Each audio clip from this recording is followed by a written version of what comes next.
Halo guys, yang like video ini saya sumpahin cepat kaya. Assalamualaikum warahmatullahi wabarakatuh. Salam sejahtera untuk kita semua. Mudah-mudahan kita semua dalam keadaan sehat walafiat, dilancarkan rezekinya, dan apapun yang rekan-rekan semua rencanakan hari ini, mudah-mudahan selalu dalam lindungan Tuhan Yang Maha Kuasa dan sukses selalu. Saya ucapkan terima kasih dan selamat bergabung kepada rekan-rekan semuanya yang sudah mengenal channel Kang Firdy Official. Hari ini saya akan membahas terkait dengan alur dari burekol sampai dengan pencairan bantuan PKH dan BPNT masuk ke dompet rekan-rekan semuanya. Itu yang pertama. Terus yang kedua itu ada 228.000 yang dinonaktifkan PKH-nya yang tidak mendapatkan bantuannya. Kira-kira itu yang akan kita bahas. Komen, like, dan subscribe, karena subscribe itu gratis.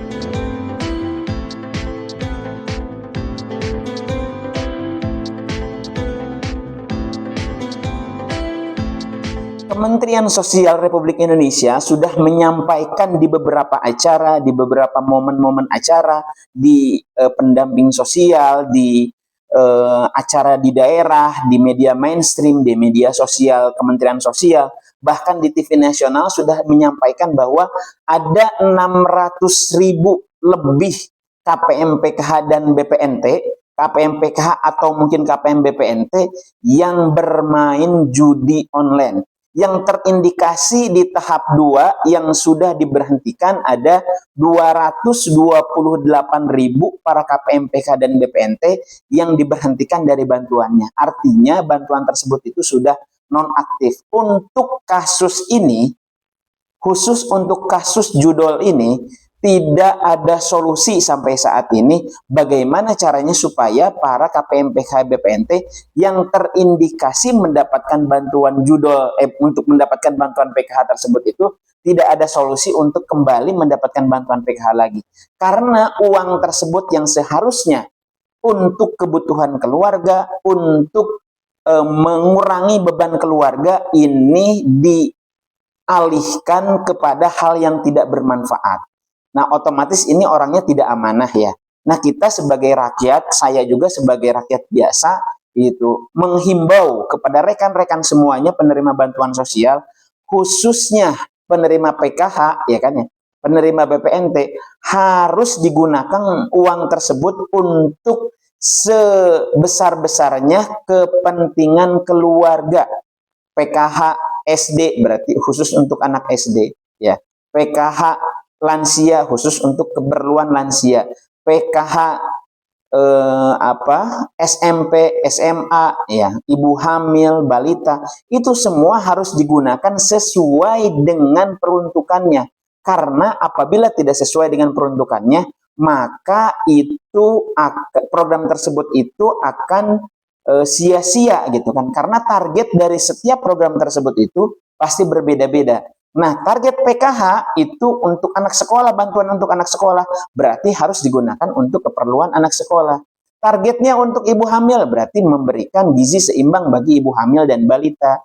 Itu lansia untuk mengurangi beban keluarga tersebut. Nah, maka bantuan tersebut itu harus digunakan sesuai dengan peruntukannya. Nah, apabila yang tidak sesuai dengan peruntukannya, salah satunya itu adalah judi online, maka Kementerian Sosial sudah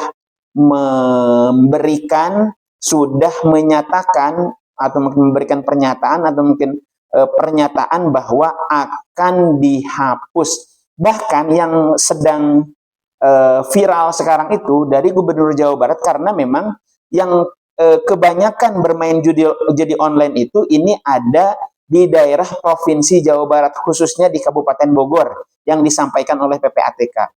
Nah, ketika Gubernur Jawa Barat Kang Deddy Mulyadi menyampaikan bahwa banyak sekali hasil dari penemuan dari PPATK, banyak sekali warga Jawa Barat yang bermain judol, maka dari Kang Deddy Mulyadi sudah menyampaikan harus di stop, harus diberhentikan bantuan sosialnya, gitu ya.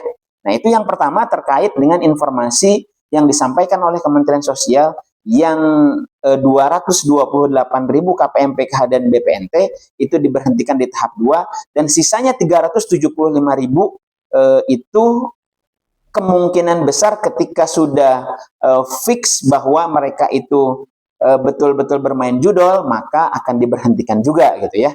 Itu bantuannya gitu. Bagi rekan-rekan semuanya, para KPMPK dan BPNT, saya berharapnya agar bantuan tersebut itu sesuai dengan peruntukannya. Oke, rekan-rekan semua. Terus yang kedua itu adalah terkait dengan alur pencairan bantuan PKH dan BPNT peralihan dari kantor pos ke Bank Himbara. Nah sekarang itu sedang dilaksanakannya burekol. Ada tiga bank yang sudah mendistribusikan secara bertahap. Yang pertama itu adalah Bank BSI, yang kedua itu adalah Bank BRI, dan yang ketiga itu Bank Mandiri ya. Nah, di 115 kabupaten kota di seluruh Indonesia, itu Bank Mandiri sudah berproses untuk mendistribusikan bantuan tersebut. Nah, bagaimana apabila di antara rekan-rekan semuanya yang sudah mendapatkan kartu tersebut itu, apakah langsung cair bantuannya? Simak ya dengan seksama, karena ini saya akan membahas terkait dengan alurnya, biar rekan-rekan semuanya mengetahui. Jadi yang pertama itu adalah burekol ya, yang sampai saat ini burekol masih dalam tahap penyelesaian ya. Yang Bank BNI belum ada kabar sama sekali, masih gelap Bank BNI ya. Mudah-mudahan secercah cahaya entar datang gitu ya. Karena banyak sekali yang bertanya Depok kapan Kang gitu kan, karena di Depok ini Bank BNI, Sukabumi juga Bank BNI, ada beberapa daerah yang Bank BNI sampai saat ini belum ada informasi terkait dengan peralihan burekol ya. Nah, jadi alurnya itu adalah pertama itu burekol. Itu buka rekening kolektif. Setelah buka rekening kolektif itu sudah jadi, itu kan rekeningnya sudah jadi, KKS-nya sudah jadi, terus buku tabungannya juga sudah jadi, maka akan ada pendistribusian KKS dan buku tabungan ke daerah. Itu dari pusat, dari Bank Himbara Pusat langsung ke daerah masing-masing. Nah, setelah ke daerah masing-masing nanti akan dikoordinasikan. Nah, dengan pendamping PKH kah, dengan kecamatan kah, dengan kelurahan kah, dengan RT RW kah, tergantung di daerah masing-masing yang biasanya bekerja sama dengan siapa. Kalau di Kota Depok itu, khususnya di Kecamatan Sukmajaya, biasanya para pegawai Bank BNI ini kerjasamanya dengan pendamping PKH. Nah, pendamping PKH ini nanti akan berkoordinasi dengan ketua kelompok RT dan RW yang ada di sana, yang ada di bawah, nanti akan dikoordinasikan dengan mereka dan menginformasikan kepada nama-nama yang tertera dalam undangan bank tersebut. Jadi tidak menggunakan atau mungkin tidak melalui kantor pos lagi ya gitu. Bagi rekan-rekan semuanya, kemarin ada yang bertanya kalau sudah mendapatkan bagaimana caranya kita mendapatkan rekening tersebut atau mungkin kartu tersebut. Nah, ini tinggal ditunggu saja. Biasanya ketika sudah ada informasi dari bank ke pendamping sosial PKH, nanti pendamping sosial PKH akan menginformasikan kepada RT atau mungkin RW atau ketua kelompok yang ada di daerah masing-masing. Jadi yang pertama itu burekol, yang kedua itu adalah penjadwalan distribusi. Nah ya, setelah penjadwalan distribusi oleh pihak bank, bukan kantor pos, bukan pihak yang lain, akan tetapi oleh pihak bank, karena yang mendistribusikan tersebut itu adalah pihak bank secara langsung. Nah, setelah menjadwalkan kapan pendistribusiannya, barulah waktunya untuk distribusi KKS. Nah, distribusi KKS ini juga biasanya bukan di bank langsung, akan tetapi bisa di kelurahan, bisa di kecamatan yang terdekat dengan warga setempat gitu ya, bukan warga tersebut itu datang berbondong-bondong ke bank gitu kan ya, karena di bank juga kan mereka ada aktivitas seperti biasa gitu kan. Kalau seandainya masyarakat langsung datang ke bank, ya otomatis banknya juga akan rame banget gitu ya. Jadi biasanya kalau kita itu ada pendistribusian di satu tempat, apakah di kecamatan atau mungkin di balai rakyat gitu kan, atau mungkin di mana saja yang bisa memudahkan warga setempat itu datang ke tempat tersebut gitu ya. Itu pertama burekol, yang kedua penjadwalan distribusi, yang ketiga itu baru distribusi. Setelah distribusi, para KPM, PKH, dan BPNT mendapatkan kartu KKS dan buku tabungannya itu tidak langsung bisa ngambil. Di situ ada aktivasi dulu ya. Nah, biasanya aktivasi itu selama 1 minggu. Nah, pihak bank ini biasanya untuk aktivasi rekening tersebut, untuk aktivasi KKS tersebut, itu biasanya 1 minggu.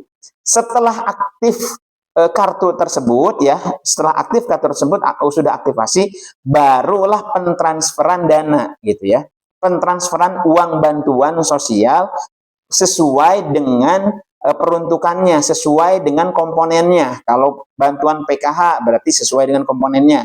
Kalau BPNT berarti sesuai dengan 200.000 per bulannya, gitu ya, berarti 600.000 per 3 bulan. Nah, itu baru pentransferan uang atau mungkin dana sesuai dengan komponen masing-masing.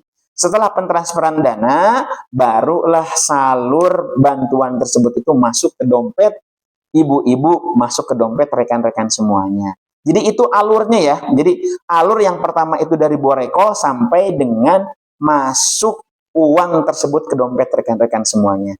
Itu saja yang bisa saya sampaikan. Komen, like, dan subscribe. Karena subscribe itu gratis. Terima kasih. Assalamualaikum warahmatullahi wabarakatuh.